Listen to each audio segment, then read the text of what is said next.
Hey creative people, welcome to Kumar production. मेरा नाम है मनीष और आज के इस ट्यूटोरियल में हम सीखेंगे इनविजिबल मैन इफेक्ट। तो बिना टाइम गवाए चलिए ट्यूटोरियल को स्टार्ट करते हैं। तो आज का इफेक्ट हम हिटफिल्म एक्सप्रेस में सीखेंगे, जो कि एक फ्री वीडियो एडिटिंग सॉफ्टवेयर है। अगर आपने अभी तक सॉफ्टवेयर डाउनलोड नहीं किया है तो आप इसे डाउनलोड कर लीजिए, लिंक आपको डिस्क्रिप्शन बॉक्स में मिल जाएगा। तो इस इफेक्ट को बनाने के लिए सबसे पहले आप ट्राइपॉड की मदद से अपनी वीडियो को शूट कर लीजिए, फिर अपने एक्टर को हटा के क्लीन प्लेट को भी शूट कर लीजिए। तो सबसे पहले हिटफिल्म एक्सप्रेस ओपन कर लीजिए और न्यू पे क्लिक करके एक न्यू प्रोजेक्ट को क्रिएट कर लीजिए। अब इंपोर्ट पे क्लिक करके अपनी फुटेज को इंपोर्ट कर लीजिए। अब अपनी फुटेज पे डबल क्लिक कीजिए जिससे कि आप ट्रिमर सेक्शन में आ जाएंगे और अपने क्लिप का फर्स्ट पार्ट को ट्रिम कीजिए जिसमें आपका एक्टर कैमरे के आगे से गुजरता है, और इस पार्ट को ड्रैग कर दीजिए अपने कंपोजिट शॉट के ऊपर जिससे कि इसका एक कंपोजिट शॉट बन जाएगा। अब सेम तरह से अपनी क्लीन प्लेट को भी ट्रिम कर लीजिए और अपने कंपोजिट शॉट में सबसे नीचे रख दीजिए। अब अपने फर्स्ट क्लिप को सिलेक्ट कीजिए और राइट क्लिक करके इसे रीनेम कर लीजिए और इसका नाम विजिबल मैन कर दीजिए। अब सेम तरह से अपनी सेकंड क्लिप को रीनेम करके क्लीन प्लेट कर लीजिए। अब आप ट्रिमर से व्यूअर पे आ जाइए। अब इसके बाद टाइमलाइन को उस फ्रेम में ले जाएं जब आपका एक्टर फ्रेम में दिख रहा हो। अब इसके बाद कंट्रोल्स में जाइए और इफेक्ट पे जाके डिस्प्लेसमेंट इफेक्ट को सर्च कीजिए। अब इसके बाद इसे सिलेक्ट कर लीजिए और सोर्स लेयर में अपनी विजिबल मैन वाली क्लिप को सिलेक्ट कर लीजिए। अब इसके बाद विजिबल मैन वाली क्लिप की विजिबिलिटी को ऑफ कर दीजिए। तो आप देखेंगे कि जो आपका इफेक्ट है बन चुका है। बेसिकली डिस्प्लेसमेंट इफेक्ट करता क्या है, ये डिस्प्लेस कर देता है या शिफ्ट कर देता है पिक्सल्स को अकॉर्डिंग टू सोर्स लेयर, जिससे कि आपको ऐसा कुछ इफेक्ट देखने को मिलता है।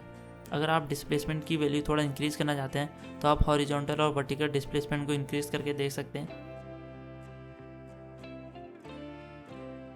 आपको इससे काफ़ी अच्छा रिजल्ट मिलेगा, पर आप देखेंगे तो आपका जो बैकग्राउंड है वो ज़्यादा डिस्प्लेस हो जाएगा। तो इसको फिक्स करने के लिए आप सबसे पहले अपनी क्लीन प्लेट वाली क्लिप को Ctrl+D की मदद से डुप्लीकेट कर लीजिए। अब अपनी सेकंड क्लिप को राइट क्लिक करके रीनेम कर लीजिए और इसका नाम बैकग्राउंड रख दीजिए। अब इससे डिस्प्लेसमेंट इफेक्ट को रिमूव कर दीजिए। अब इसके बाद अपनी विजिबल मैन वाली क्लिप की विजिबिलिटी को ऑन कर लीजिए। अब क्लीन प्लेट को सिलेक्ट कीजिए और फ्री हैंड मास्क टूल को सिलेक्ट कर लीजिए।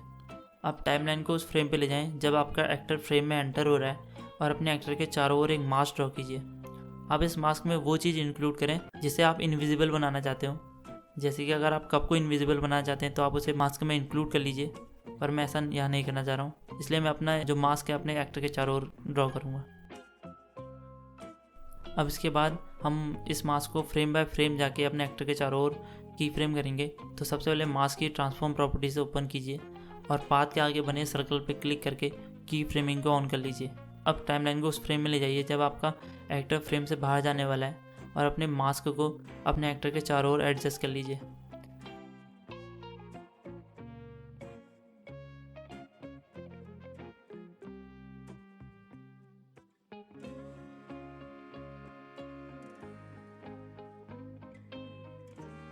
तो ऐसा करने से आपका जो मास्क है इन दो की फ्रेमों के बीच में आपके एक्टर के चारों ओर एनिमेट हो जाएगा। अब आप इसी तरह हर दो की फ्रेमों के बीच में अपने मास्क को अपने एक्टर के चारों ओर एडजस्ट कर लीजिए और आप देखेंगे कि आपके लगभग आधे फ्रेम खुद ब खुद आपके एक्टर के चारों ओर एडजस्ट हो जाएंगे। इससे बहुत ज़्यादा आपका टाइम सेव होगा, तो आप इस टेक्निक को ज़रूर यूज़ करें।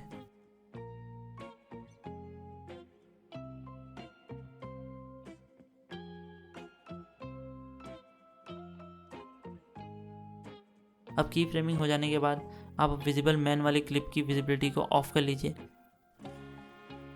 डिस्प्लेसमेंट इफेक्ट की प्रॉपर्टीज़ में जाइए और वर्टिकल और हॉरिजॉन्टल डिस्प्लेसमेंट की वैल्यू को इंक्रीज़ कीजिए। तो आप देखेंगे कि आपका जो बैकग्राउंड है उस पर कोई भी असर नहीं हो रहा है, जो कि हमें चाहिए था। मैंने इस इफेक्ट को डिफरेंट वैल्यूज़ पे चेक किया और 50 पे काफ़ी सही लगता है। आप इसकी वैल्यू को चेंज करके देख सकते हैं अगर आप देखना चाहें। अब मैं चाहता हूँ कि मैं अपने कैप और कप को विजिबल बनाऊँ, तो सबसे पहले अपनी विजिबल मैन वाली क्लिप को सिलेक्ट कीजिए और Ctrl+D की मदद से इसे डुप्लीकेट कर लीजिए।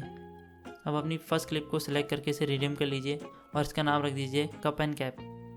अब इसके बाद अपनी कप एंड कैप वाली लेयर की विजिबिलिटी को ऑन कर लीजिए। अब इसके बाद फ्री हैंड मास्क टूल लीजिए और उस टाइमलाइन को उस फ्रेम में ले जाए जब आपका कप फ्रेम में एंटर हो रहा है और अपने कप के चारों ओर एक मास्क ड्रॉ कीजिए।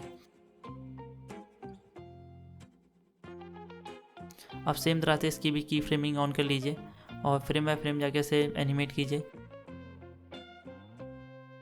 तो सबसे पहले इसे डिसेबल कर दीजिए ताकि हम फुटेज को देख पाएँ। अब इसके बाद टाइमलाइन को उस फ्रेम में ले जाएं जब आपका कप फ्रेम से बाहर जाने वाला है और अपने मास्क को इसके चारों ओर एडजस्ट कीजिए। अब सेम तरह से आप कप को और अपनी कैप को दोनों को मास्क आउट कर लीजिए।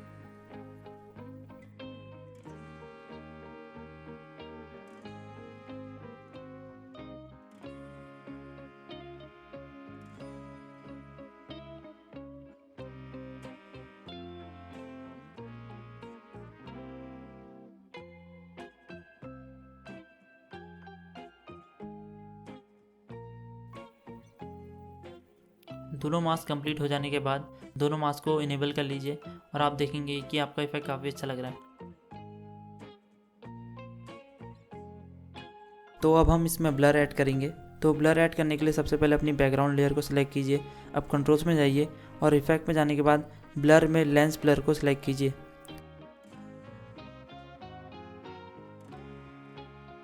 अब इसकी रेडियस की वैल्यू को 10 कर दीजिए और इसको राइट क्लिक करके कॉपी कर लीजिए। अब अपनी क्लीन प्लेट वाली क्लिप में राइट क्लिक कीजिए और इसे यहाँ पेस्ट कर दीजिए और इसकी वैल्यू को यहाँ आप 5 कर दीजिए। तो आप देखेंगे कि आपका इफेक्ट बन चुका है, जो कि काफ़ी अच्छा लग रहा है और आप इसे एक्सपोर्ट कर सकते हैं।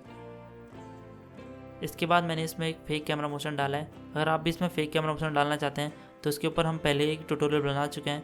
अगर आपने अभी तक वो ट्यूटोरियल नहीं देखा है तो आप उसे आई बटन पर क्लिक करके देख सकते हैं और उसका लिंक आपको डिस्क्रिप्शन बॉक्स में मिल जाएगा। आप हमें इंस्टाग्राम पे भी फॉलो कर सकते हैं, क्योंकि हम चैनल से रिलेटेड सारी अपडेट इंस्टाग्राम पे देते हैं। अगर आप अपडेटेड रहना चाहते हैं तो आप हमें इंस्टाग्राम पे फॉलो कर लीजिए, आपको लिंक डिस्क्रिप्शन बॉक्स में मिल जाएगा। अगर आपको वीडियो पसंद आई तो वीडियो को लाइक और शेयर जरूर करें। ऐसी वीडियोज़ के लिए चैनल को सब्सक्राइब करें। मिलेंगे आपसे अगली वीडियो के साथ, तब तक के लिए thank you and stay creative.